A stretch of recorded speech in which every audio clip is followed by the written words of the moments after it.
close this forum, we will have our last closing panel. We are doing very well here on our schedule if you're following us online. And so we'll be having a few final comments and final ideas and perspectives on security issues. We wanted to invite 3 different people to the stage. One of those is Mr. Michael Chen, Vice President of the Cologne Chamber of Commerce. Mr. Mauricio Vieira, Chief of the Fight Against Illicit Commerce and Preventing Transnational Organized Crime from the University of Peace for the Nations. And we also have Honorable Elías Castillo, General Secretary of Parlatino. Please come forward. Yes.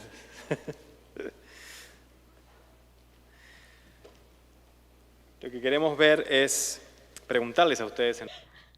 I wanted to ask you a little bit about the regional perspective on security, the regional perspective on security issues from the perspective of Cologne, a place which is always showing up in our newspapers in Panama and often in the region, from the Parlatino in the executive area. We hear a lot of information about what happens in the different countries in Latin America and the Caribbean. And there's also an academic perspective here from the UN. So we would like to first offer some words to Mr. Castillo, the General Secretary of the Parlatino.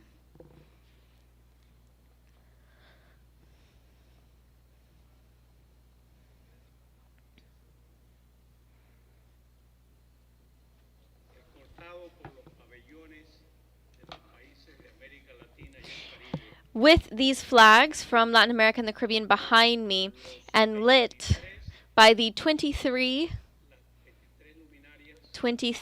lights above, which represent the 3 countries that make up the Parlatino, I greet all of the panelists, all of those who have joined us here in person and virtually. I would like to say hello to Mr. Robert Pittenger, Chairman of the Parliamentary Intelligence Security Forum, as well as Mr. Alejo Campos, the Regional Director of Crime Stoppers. I have heard already from speakers, including Mr. Senator Pizarro, Senator Silvia from Argentina, as well as Representative Karina Niño, representative as well from Parlatino. So it is such a pleasure to have shared these 2 days with this magnificent forum where we have heard excellent speakers talking on very important topics. It's so valuable to look at all of these topics as though we understand that here there are diagnostics issues we're looking at, and there are other issues that we're looking at here. But there will be other institutions that will need to really execute these analyses. The analysis has been done, and now it must be put into practice. Yesterday, in a panel, Senator Jorge Pizarro of Parlatino referred to the regional security perspectives, which are very relevant to our panel. So I would like to reiterate what Mr. Pizarro said and give a few additional perspectives which reflect our institutional policy. It is institutional policy to consider all of the issues brought forth in a transversal, cross-cutting way in order to understand the regional reality in all of its aspects. The Citizen Security Committee fights against drug trafficking and organized crime, and in all cases, these are shared many times in joint meetings with other commissions. One aspect that is so relevant for every issue we've talked about today, and especially in the promotion and continuing protection of national securities in our region, is the democracy in our areas. I would like to highlight this issue once again. We have been in other meetings of the Parlatino, and many times decisions that are ratified by the parliaments have come into traditional diplomacy through ambassadors, through diplomatic representatives, through bilateral and multilateral conversations, internal and external conversations, and other similar situations, many times with the executive branch. In our countries, the members of parliament are representatives of civil society, and they must form part of these important conversations which affect the lives of our citizens. The legislative function is not just to ratify decisions made by the executive. It is essentially to audit. And these auctions cannot be done without the intense participation in every phase of the process and a walking alongside in the processes of the government. Sub-regional and regional parliaments are important conversational forums and areas for analysis to understand what is happening in our region.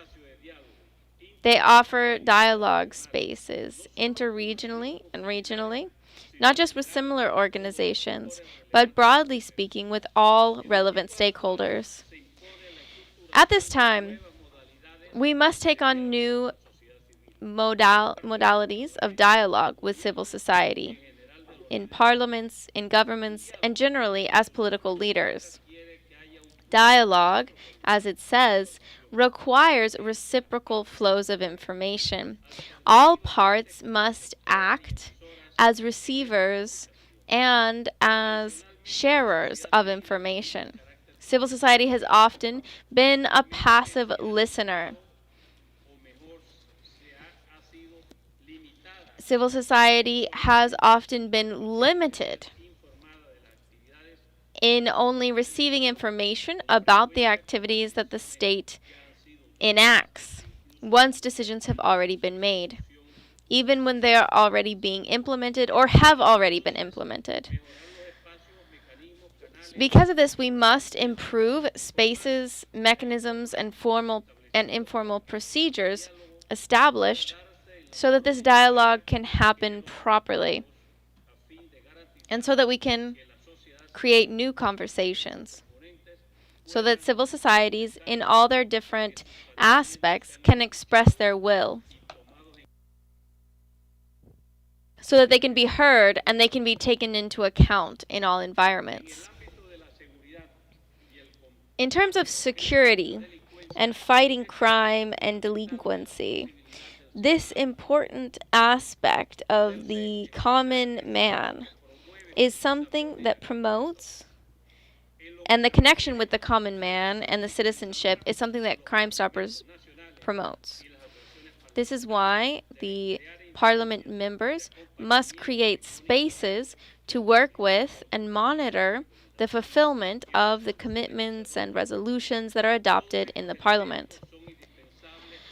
All of these elements are indispensable for the parliamentary work to be effective in promoting regional security, which implies the strengthening of interparliamentary partnerships and sub-regional and regional partnerships like Parlatino. It is important to move towards legislative harmonization for regional security. This includes many different topics, and Parlatino has available two basic documents, which are basically methodological guidelines for harmonizing legislation and procedures in order to develop and discuss different bills and legal projects. This information can be found on the Parlatino website. The Commission for Citizen Security fights against drug trafficking, terrorism, and organized crime with the support of internal organizations with which the Parlatino has important partnerships. 18 model laws have been produced by Parlatino, which can be found on our website, parlatino.org. While I've been nearly the last person to speak at this forum, it is not my job to summarize what we have spoken about. That will be our next activity. Regardless, I would like to mention a few very important topics that we have talked about. Mr. De La Cuesta, from the embassy from the United States in Panama, mentioned the importance of money laundering for financing organized crime and how it supports corruption. Mr. Manuel, from the Fund for the Defense of Democracy, mentioned how organized crime is transnational and has multiple networks, which can be family networks and many other types of associations. Sometimes it is connected to legal or formal commerce and can include many or complex transactions, which include many different countries. There is a toxic nexus between organized crime and terrorism. There are close links between organized crime and practically all kinds of crime. All of this is facilitated by corruption, which draws resources away from the state and prevents holistic development of our countries. Another important point mentioned by several speakers when they spoke about illicit financing and the issue of adversarial investments and other issues, as well as asset forfeiture, were very interesting.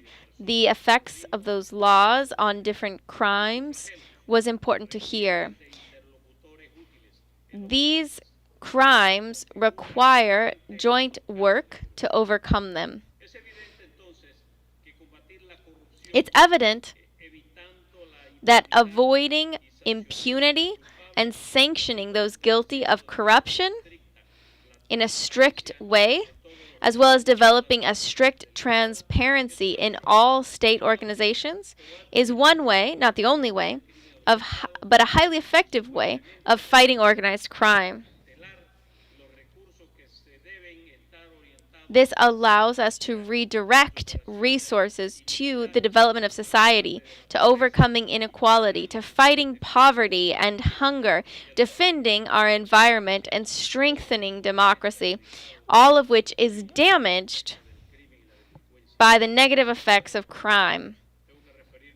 When I speak about democracy, I want to mention that democracy is not just about voting. Democracy is much more than that. In Latin America now, we are having a series of elections in our country, but that does not necessarily legalize democracy. It is about separation of powers. It is about institutionality. And at this time, Parlamento has an important role. We always mention that there is no democracy without parliamentary standards. It is important to have cooperation between different states to fight organized crime and crime in all of its forms. However, can damage that effort when one or more countries chooses to play with the rights of other countries for whatever reason. There is no organization or forum where countries have been allowed to do that. And these situations have happened.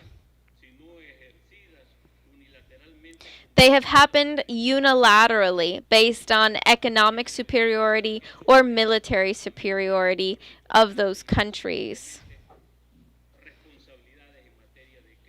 They have responsibilities related to crime and delinquency. The UN Charter establishes actions related to threats to peace, the breaking of the peace, and those actions. But this is a different situation when we look at these causes of threats to peace and the breaking of peace and aggression and the decisions of the Security Council. This charter establishes that the Security Council will include 15 members, 10 non-permanent and 5 permanent, and that decisions that are not procedural will be made based on votes by 9 members, including all of the permanent members. The international and national environment shows that the issues that our societies are facing are not always being dealt with the way that this charter suggests. In order to preserve peace and protect future generations from the scourge of war, which many times has inflicted suffering on our communities. We must remember the inalienable rights of the humans, of men and women, and of nations large and small, in order to create conditions where justice and respect can be maintained following the treaties and international law that have been established, and elevating the level, the quality of life. I'm wrapping up. In all countries. Here, as we speak about cybersecurity, our panelists, including Marco and others, were very emphatic about the importance of cybersecurity and its sensitivity in impacting crime and delinquency and improving the general well-being of our population. As I mentioned, Parlatino considers this is an important cross-cutting topic which affects all of its subcommissions, and we have dealt with it in many different areas, including the Citizen Security Subcommission, the fight against terrorism and organized crime and drug trafficking in their meeting in July of 2020.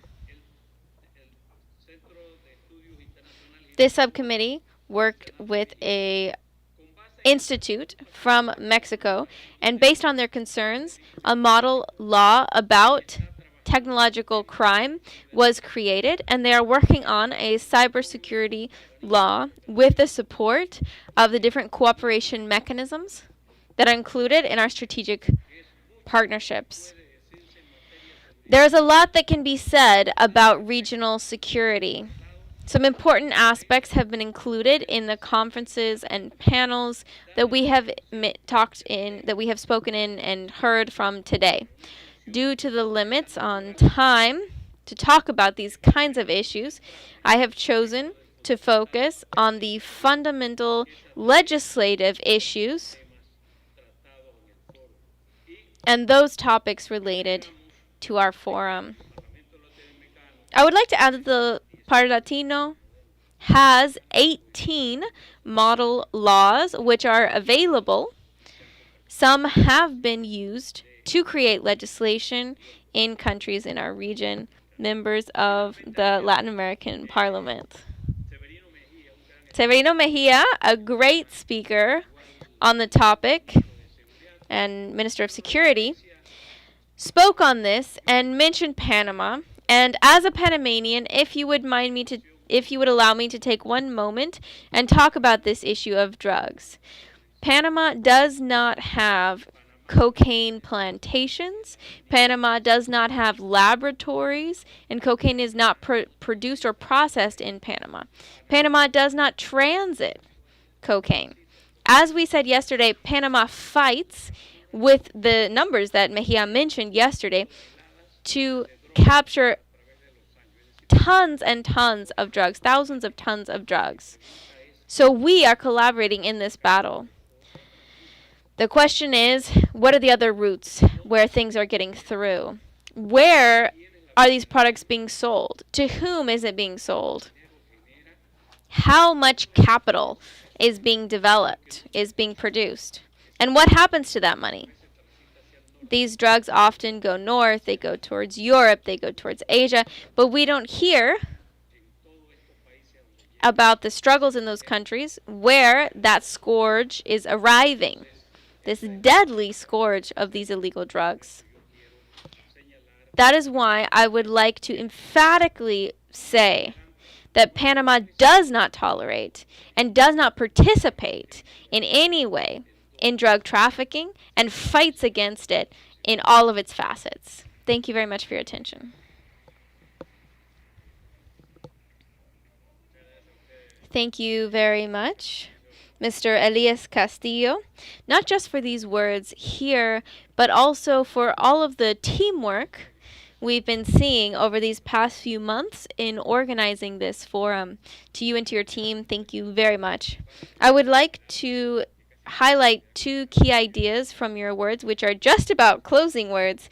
You have mentioned some interesting highlights from what we've talked about.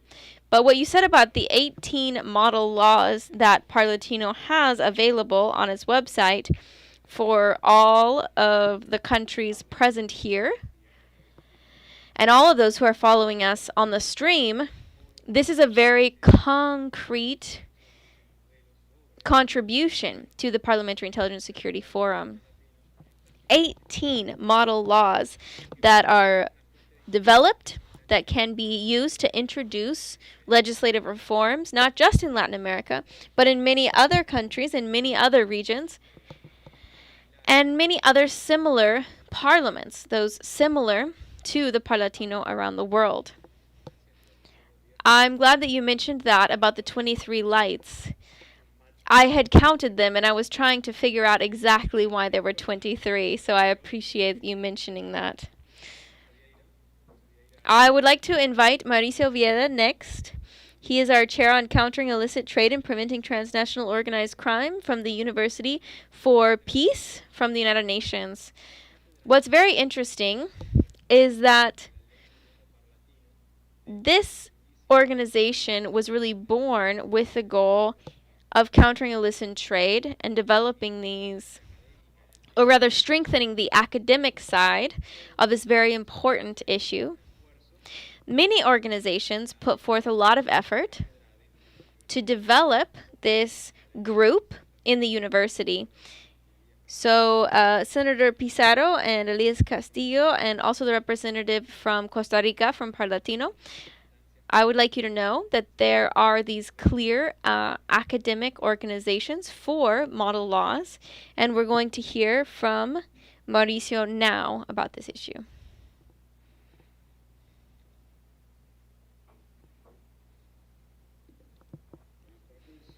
Good afternoon, everyone. It is a pleasure to speak with you today.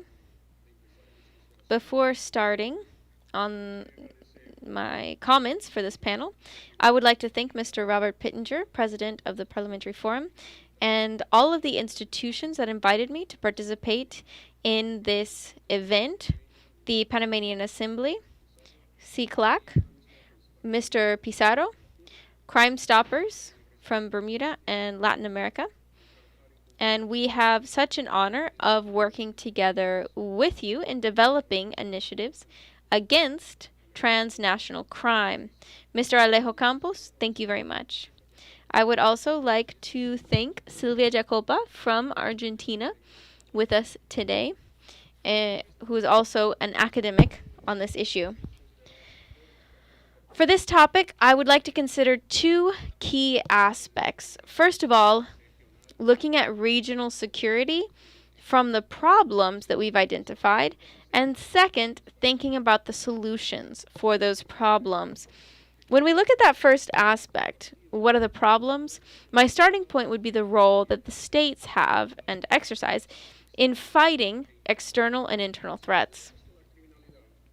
If we consider that criminality, organized transnational crime, is constantly improving, constantly finding new routes, and it is because the states are facing a certain kind of fragility.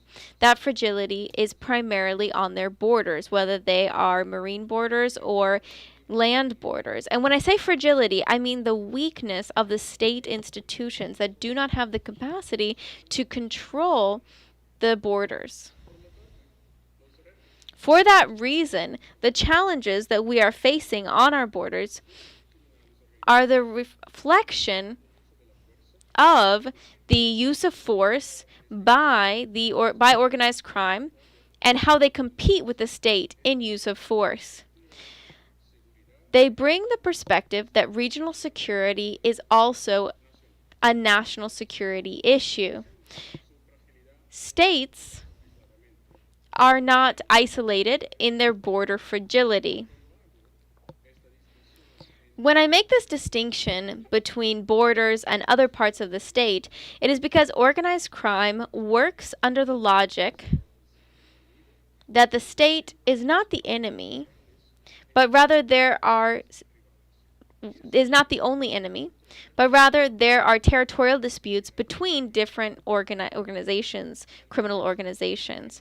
For that reason, in the context of transnational organized crime, borders and internal territorial disagreements create a permanent cycle of violence. The second aspect, that is solutions for these problems, I think that it's obvious that we must strengthen the state and stop the monopoly on violence by developing philosophies and theories for defense, including border control and internal territorial control. This can happen through information exchange, other levels of cooperation. But regional security depends directly on a training, capacity building process. Those who are in charge of protecting the state must do this. Fighting illicit commerce is part of what we study, and we have contributed in several different ways. Multidimensional border security is a class that we offer from the University in São Paulo, and it has trained more than 200 police officers from Brazil, Argentina, and Paraguay. These are officers who work together on that triple border. We've also trained up to 40 women who work on port logistics in Latin America. These trainings of professionals is a key point. First of all, because it gives us the opportunity to hear their experiences, their daily challenges, and identify what they think about possible solutions for security. Also, we can take advantage of these trainings to develop knowledge and databases about this knowledge. We are innovating and creating regional security that is designed from the ground up for these professionals. Beyond just these specific trainings, in my perspective, regional security also depends on a collective awareness of this issue. Here, media plays a key role to provide increased support on this issue. Manipulating information, fake news. There's a constant development for training for media in Central America from our organization. If reporters are threatened because they cover transnational crime, what is the threat of not covering transnational crime? It is so important to have awareness so that we can cover all of these issues and fight transnational crime. Muchas gracias, Mauricio. Gracias también. Thank you so much, Mauricio, and thank you for the cooperation that we have every day with the university on these issues. To close the panel for today, I think it's very important to close it with a vision of Panama, of Cologne. We talk a lot about Cologne. And so we wanted to bring someone from Cologne who is also a representative of the Chamber of Commerce, Michael Chen.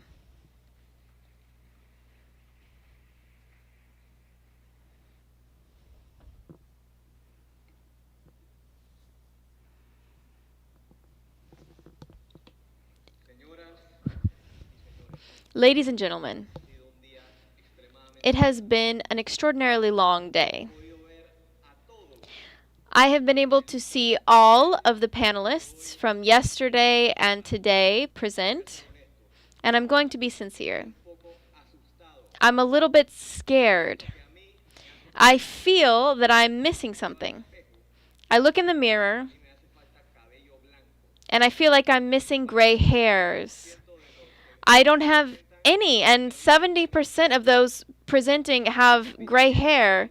Congressman Pittenger, Alejo, thank you so much for including me in this very important event, for including a young voice from this country, Panama, a young voice from Latin America.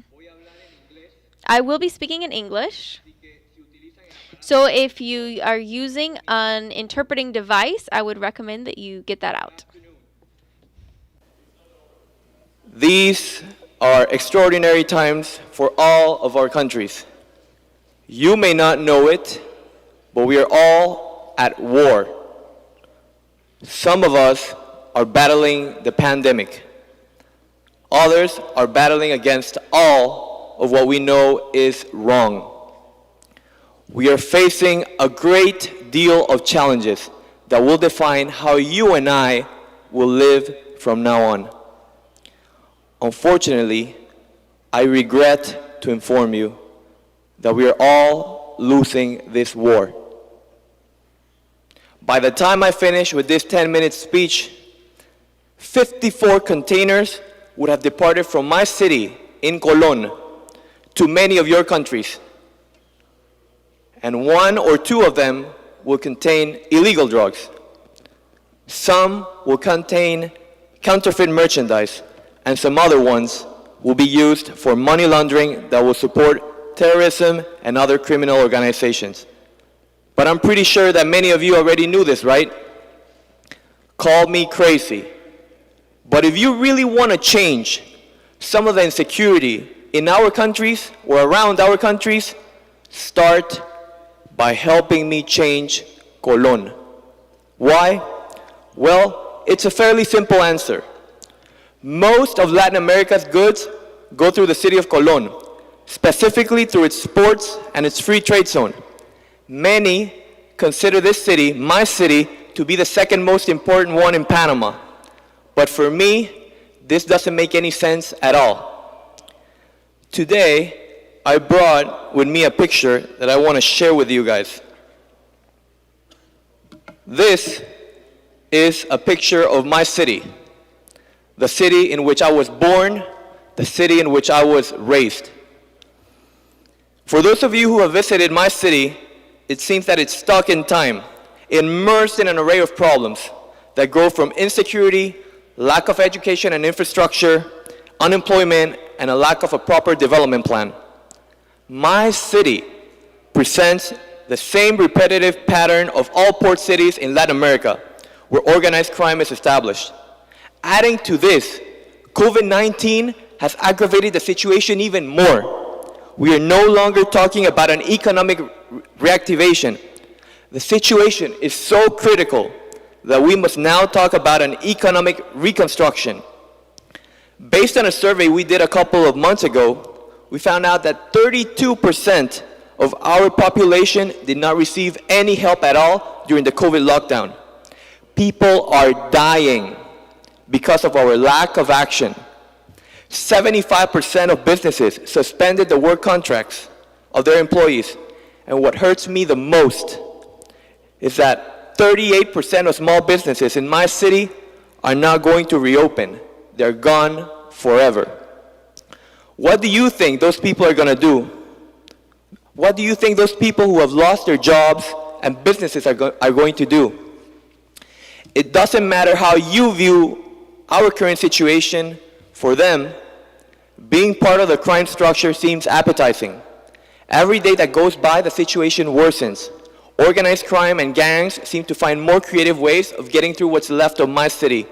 Crime rates are astronomical. And this situation surpassed our boundaries many decades ago, and it has infiltrated in every city in Latin America, Europe, and North America. I don't know if this is good or bad, but my city is always a topic in every security forum. And this is exactly why I'm here with you. Because I'm extremely worried, because I'm disturbed with the course that my city is taking. I'm here to call for your awareness. I'm here to call for action, not only to our government, but all of those individuals who have the ability to create change locally and internationally. You know it. You know that not enough actions have been taken to counteract contraband, money laundering, corruption, drug trafficking, and all of those illegal activities and crimes. I am a strong believer that change is possible, but we need to attack the problem from its roots. Dismantle the logistical structure of organized crime in Colón to stop illicit trade in our region. There cannot be any midpoints. Either we do it the right way, or we continue to surrender what's left to insecurity. Now, I know what you're thinking. It's easier said than done. Well, it's true, but it is also true that everything requires hard work and commitment. Right now, we cannot afford to let time pass by and do nothing. That is exactly what we have been doing for so many years. Senator Cassidy said it yesterday. We need solutions now. And I'm not here to waste your time. I am here to be proactive and to propose 3 solutions that will provide immediate relief to our suffering. Solution number 1, we need to create the Colón Security Committee. As of now, everyone is working on their own. It seems that no one understands that in order to counteract organized crime, we need to focus our efforts as a team. And this effort is not only on the government side. Unfortunately, our governments, all of our countries, will never have the necessary resources to transform cities. True sustainable change must come from a joint venture between the government, the private sector, and the international community. FBI agent Peter de la Cuesta said it yesterday. International cooperation and teamwork are key. If we leave everything related to security to only one player, we open the door for corruption. So supervision is key. And now that we have a focused and unified effort through a security committee, we need to aim our energy to our communities, which leads us to my second solution, the well-being of our citizens. I've heard every single speaker in this forum, and so few has been spoken about education. Security is not only about counteracting threats, hackers, terrorism, cyber attacks. Security is also about having a plan on educating the population. Education is also key, and never forget about that. The problems are not solved by militarizing cities. Let me ask you this question. What is all the effort worth if as soon as you leave, the problems come back again? What is all the effort worth if we don't educate on what is right and what is wrong? We are in need of the right education and the right social programs that create public awareness to inform the younger generation about the repercussions caused by illegal activities. Most children in my city, Colón, grow up in communities where gang affiliation is their only way out. It's their only way of becoming someone. The third and final solution should be technology. This word says it all, and Jeffrey Cooper with SAS said it yesterday. Can you believe that in 2020, the year of the COVID-19 pandemic, the commercial movement of the Colón Free Zone was around $14,000 million. As Mr. Ferrari said, 6% of the global cargo passes through our country, and we lack the right technological tools to diligently and rapidly detect illegal products. And I ask myself, is this on purpose? Whatever the answer is, the need of technology is obvious. Just imagine the tremendous possibilities by installing scanners on all ports, training workers on their usage and maintenance, and creating the right countermeasures to supervise that the whole system works. We would be able to detect the situations before problems reach your countries. But is there the political will? How about economic pressures? With all these steps that I'm recommending, I do not pretend to solve all of our regional problems, but we need to start somewhere.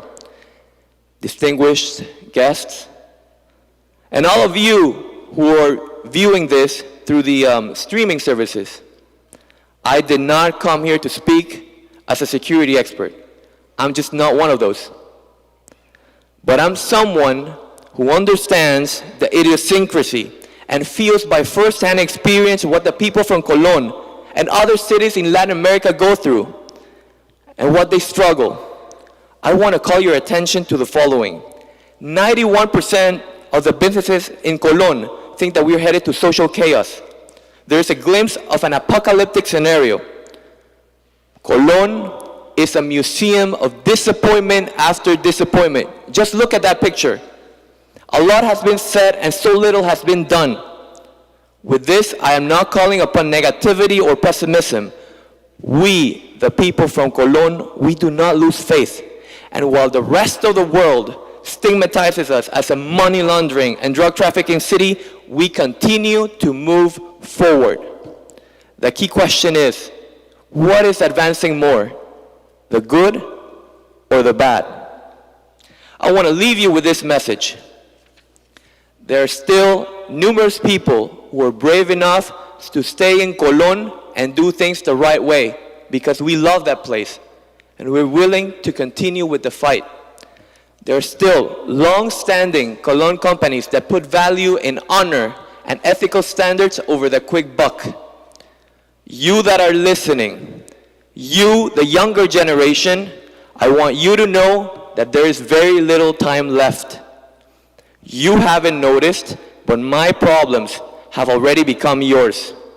It has become a problem of all of our countries. Remember, the economic well-being of our region depends that each one of us assume part of the burden. From wherever your trench is, it is time to wake up and create change. If it's not us, who? If it's not now, when? Thank you.